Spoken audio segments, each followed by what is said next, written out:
What's up, everybody? Welcome back to the Soul Break. Thanks for stopping by my channel.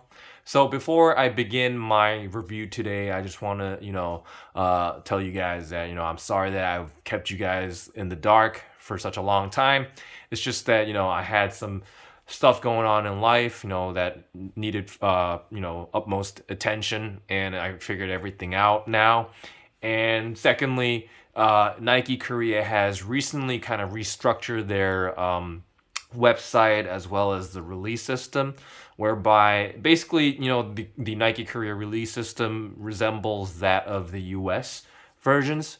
And so I don't know, that caused me some problems in the sense that it's really difficult to cop shoes these days. I'm not sure why, but the website itself is quite glitchy. I'm sure Nike Korea will be able to figure it out along the way. But on top of that, Nike has been releasing some boring ass sneakers as of late. They've kind of stepped it up very recently, and we're kind of gearing up towards the Chicago release, which should be, I think it's scheduled for next week, I believe, at least where I live. But that's just basically what's been going on, and I kind of stepped away from doing sneaker reviews, but now I am back, and I thought it would be a very fitting time to do a review on these beautiful pair of Air Jordan 1 lows in collaboration with Zion Williamson. And this basically has the Voodoo theme behind it. Now, I'm not going to talk too much about the theme behind it. I think the Voodoo concept is something that has been used on a different model as well, like the Jordan 2s, I believe. And I guess Zion Williamson is fond with that concept, but I'm not really sure why. I really haven't done my research. So today's review is mostly going to be about the aesthetics of the sneaker and just my look and feel of the shoe. So without further ado, let's dive right into the sneaker. Now, right off the rip, what I can tell you is that this pair of sneakers has very nice materials. As you can see, the side panel is constructing using this kind of tan colored suede material, and I can really tell you that this is pretty different from the nubuck that we usually see on some other GR releases. It's just that this is mid to long hair suede on the side, and it does have some nice feelings to it when I kind of run my fingers across it. And then on top of that, you've got a chocolate brown Nike swoosh cut out using that suede material once again. And you have these sort of like stitching details using these brown strings. And I'm guessing that is supposed to evoke that sort of voodoo feel of the sneaker. And moving towards the front, you see more of those kind of stitching details. This time it's done in this kind of like off-whitish colored threads. And then that connects the side panel, which is created using this, what is it, this like some sort of fabric material. I'm guessing it's canvas material, I believe. And that's kind of like done in the gray color, and you can see the sort of like brownish stitchings all around it. I'm sorry if my review is all over the place. It's just that it's been like almost like 50 days since I did my last review, so I'm a little rusty, but hang in there. And then on the toe cap area, you see more of that sort of like light brown colored canvas material lining the front of the shoe here. And then what's interesting is that you've got the reverse swoosh done in the chocolate brown sort of stitching, and it really reminds me of the Travis Scott sort of like theme there. But what I do remember is that I think we've had a very similar swoosh detail on, was it the gosh, it was some sort of like Air Jordan 1 low Midnight Navy in collaboration. Well, not in collaboration, but like it was like an SB model or whatever. I might be wrong, but I think I remember seeing like a small swoosh on the front of the Air Jordan 1 low before.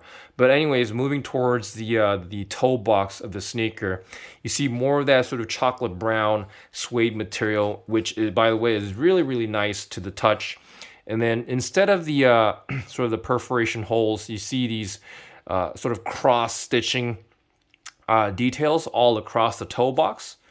And I think that's a very neat sort of way of kind of adding on to that voodoo theme of this release. And it's just cool to see Nike kind of switching things up a little bit. And then here on the bottom of the the lace locks. You see the sort of like the rope-like laces partially laced onto the sneaker. And then what's very nice is that you've got this almost like a goldish kind of brown colored tongue using this kind of like really long-haired suede. This suede is actually a lot smoother in comparison to what we saw on the side panel.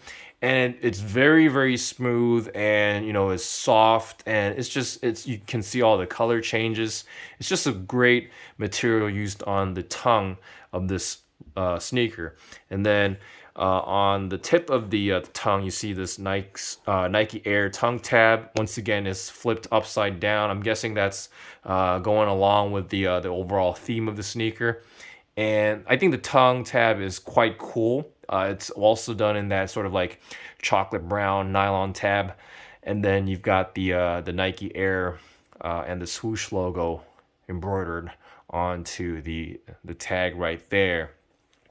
And here on the side, I forgot to mention, you got this sort of like green canvas material used for the eye stays. And then on the back side, you see more of that green canvas material lining the heel counter of the sneaker. And you can see this sort of like skeleton kind of embroidery detail. And you can actually see a plastic button has been used to decorate one of the eyes of the skeleton skull here. And then here you see more flipped upside down details. The Nike or the Air Jordan Wings logo printing is actually flipped upside down, and it has been printed nicely on this very, very smooth suede material. Once again, all done in that deep, rich chocolate brown color. And then on the medial side, it's basically the same deal here, but you see more of that stitching detail here on the side. And then basically everything else is the same. And what I do want to mention is that this release actually comes with an extra set of laces. It's basically another set of that rope sort of lace. This time I think it's done in this sort of like, I would say, a very sort of like brownish gray colored set of laces. And I'm guessing you could kind of swap these out to add a little bit more of that vintage feel to the shoe itself. And the insole is very interesting in that you got a sort of like once again, a grayish kind of insole with the Voodoo text all done in those like skeletons and like the skulls replacing the actual letters. And I think that's a really, really cool detail that Jordan Brand has decided to add to this release. Now, I think this release is just very, very interesting. It's really rich with a lot of details. And the other shoe is basically the same deal, except for on this side, the skull has the green button, and then the heel counter color is once again that sort of a goldish kind of brown color instead of the green canvas material. And here the Air Jordan Wings logo is done in this, I'm not really sure what kind of green I would say that is. Like it's like moss green or something. It's a very disgusting looking green in a good way. I mean, I'm not saying that this is disgusting. It's just that it's got that kind of like gooey kind of look to it, and I find it really, really cool. And you can also see some more of the canvas materials with the flipped colors. As you can see here, you got the green toe cap, and then the overlay is done in that brown color, while the eye stay is gray instead of being green, as we saw on the left shoe. And then the beautiful tongue is here, installed here once again. You got the Nike Korea tag here. It came off, I don't know why, but... And then here for the insole, you got the green insole with the Zion text printed on it.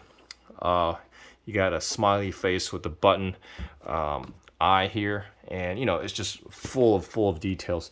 Now I do want to mention that it's really I think it's lame that Jordan Brand didn't throw us a nice special box with this particular release, in the sense that they paid a lot of attention to detail on the shoe itself, it's just that they gave us like a regular Air Jordan 1 box, which I mean, it's fine, it's classic, and it's really nice to see. It's just that they could have gone the extra mile to add a little bit more flair to the overall packaging, but you know, it is what it is. Sizing wise, I haven't tried this pair on. It's just that I'm guessing it's basically true to size because it is an Air Jordan 1 low, and usually I go true to size with all my Air Jordan 1s, whether it be a high or a low, and I have no problem with that. Resale wise, you know, I haven't really checked lately, but the last time I checked, I think there's some sort of resale premium. In terms of the career release, they actually sold out instantly online, but then like some people decided to cancel their pairs, and that's how I was able to snag my pair when they kind of restocked. But you know, soon after they sold out again, and I think they are going up in price a little bit. But you know, basically, a lot of sneakers don't have that high resale premium these days. So, you know, if you really like this pair, I think it would be a nice idea to kind of spend the extra chips to add this to your collection. But, you know, that's basically it for today. I hope you guys enjoyed watching this video, and I promise you that I'll get back with a lot of more reviews. It's just that I've been way too busy with other stuff in life, and I think I'm, you know, basically back in the kind of like the sneaker review mood now. So you'll be seeing some more reviews coming from my side very soon. But anyways, thanks for watching.